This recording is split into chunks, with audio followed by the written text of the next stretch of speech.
آپ کے الفاظ بہت طاقتور ہیں، وہ کسی غمزدہ کے دل میں امید کی کرن لا سکتے ہیں یا وہ اس سے مزید کرب میں مبتلا کر سکتے ہیں، اس لیے ہمیشہ ان کو ذہانت سے منتخب کریں۔ بانو قدسیہ کہتی تھیں، ہم سفر خوبصورت نہیں بلکہ مخلص ہونا چاہیے۔ جس کو مخلص انسان مل جائے وہ دنیا کا سب سے امیر ترین انسان ہے۔ ایک سائل نے کسی دانا شخص سے پوچھا، کیا چیز زیادہ اہم ہوتی ہے، رستہ یا منزل؟ دانا شخص بولا، تمہارا ہم سفر۔ تم مجھ سے محبت کرو یا نفرت، دونوں میرے حق میں ہیں۔ اگر تم مجھ سے محبت کرتے ہو تو میں تمہارے دل میں ہوں، اگر تم مجھ سے نفرت کرتے ہو تو میں تمہارے دماغ میں ہوں۔ تکلیف دینے کے بعد جتائی گئی محبت اور نظر انداز کرنے کے بعد دی گئی اہمیت کوئی معنی نہیں رکھتی۔ اس سے خوبصورت احساس ہو ہی نہیں سکتا کہ من پسند شخص آپ کو روٹھ جانے پر منائے اور اس وقت تک مناتا رہے جب تک آپ مان نہیں جاتے۔ عورت جب بھی کوئی تعلق بناتی ہے تو بڑے سلیقے سے ہمہ وقت اس کی نگرانی کرتی ہے۔ عورت اگر خیانت کا ارادہ کرے تو وہ قادر ہے خیانت کر سکتی ہے، اگرچہ اسے 40 دروازوں کے پیچھے ہی کیوں نہ بند کر دیا جائے۔ لیکن جب وہ ایک مرد کے ساتھ مخلص ہوتی ہے تو لاکھوں مرد مل کر بھی اس کو نہیں بہکا سکتے۔ ایک اچھے انسان کی مثال اس موم بتی کی مانند ہے جو خود تکلیف اٹھا کر دوسروں کو روشنی مہیا کرتی ہے۔ ریلیشن شپ میں کمپرومائز ہوتا ہے، لیکن ایک خاص حد کے بعد کمپرومائز نہیں بلکہ فیصلہ کرنا چاہیے۔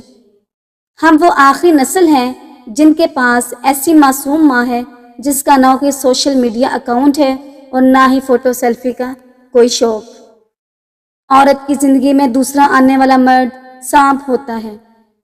مرد جو سلوک عورت سے شادی سے پہلے کرتا ہے وہی سلوک اگر شادی کے بعد بھی کرے تو کبھی طلاق نہ ہو، اور اگر عورت جو سلوک مرد کے ساتھ شادی کے بعد کرتی ہے وہی سلوک اگر شادی سے پہلے بھی کرے تو کبھی شادی ہی نہ ہو۔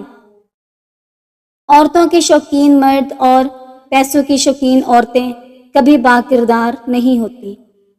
آج کے دور میں مرد کبھی بھی سچی محبت نہیں کرتا بلکہ وہ عورت کو ایک سالن کی طرح چیک کرتا ہے، اور اگر پسند آ جائے تو ٹھیک، ورنہ دوسرے مرد کے لیے چھوڑ دیتا ہے۔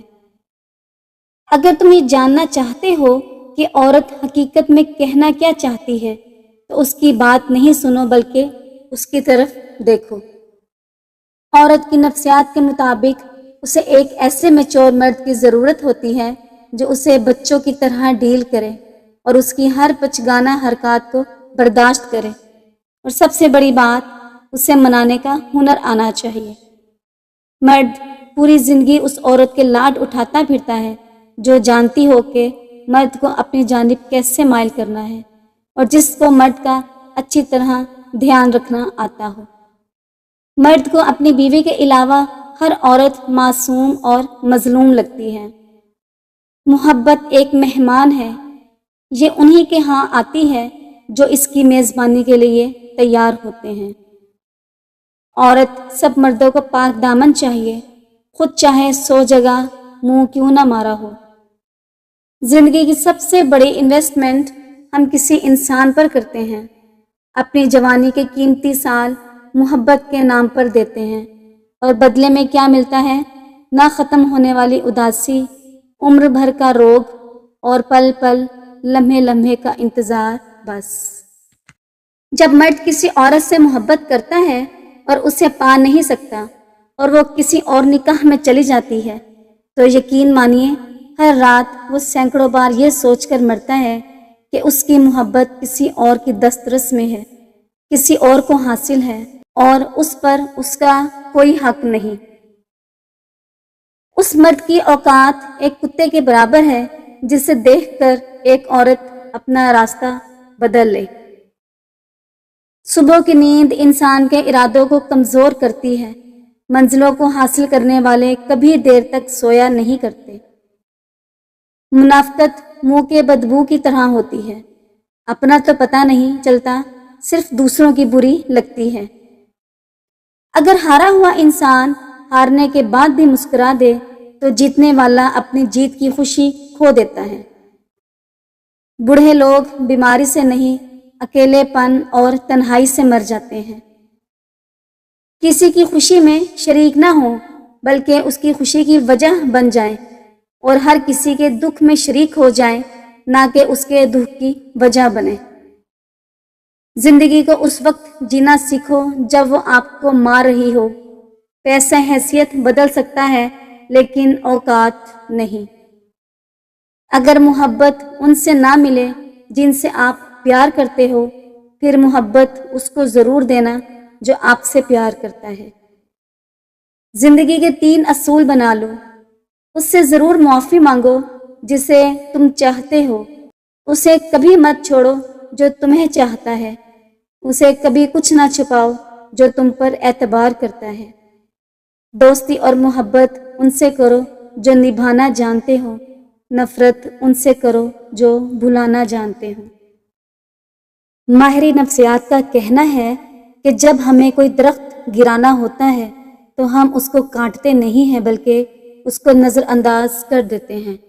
اس کے سامنے دوسرے درختوں کو پانی دیتے ہیں، توجہ دیتے ہیں، اس کی دیکھ بھال کرتے ہیں اور اس درخت کو یکسر نظر انداز کر دیتے ہیں، اور وہ درخت اپنے آپ مرجھا جاتا ہے، پھر اسے گھن لگتا ہے اور وہ دیکھتے دیکھتے ختم ہو جاتا ہے۔ یہی رویہ مرد عورت کے ساتھ بھی کرتا ہے۔ جو پہلے توجہ دیتا ہے، وقت دیتا ہے، ان کی پرورش کرتا ہے، اور جب ان سے جان چھڑانی ہو تو ان کو نظر انداز کر دیتا ہے۔ اسی طرح وہ رشتے بھی آہستہ آہستہ موت کے منہ میں پہنچ جاتے ہیں جہاں زندہ یا مردہ برابر ہوتے ہیں۔ جانور میں خواہش اور فرشتے میں عقل ہوتی ہے، مگر انسان میں یہ دونوں چیزیں پائی جاتی ہیں۔ اگر وہ عقل دبا لے تو جانور، اگر خواہش کو دبا لے تو فرشتہ۔ جو عورت صبح دیر تک سوئی رہتی ہے، شادی کے بعد انہیں بہت سی مشکلات کا سامنا کرنا پڑتا ہے کیونکہ ان کو دیر سے اٹھنے کی عادت ہوتی ہے۔ ایسی عورت گھر کے کاموں کے لیے بھی سست ثابت ہوتی ہے۔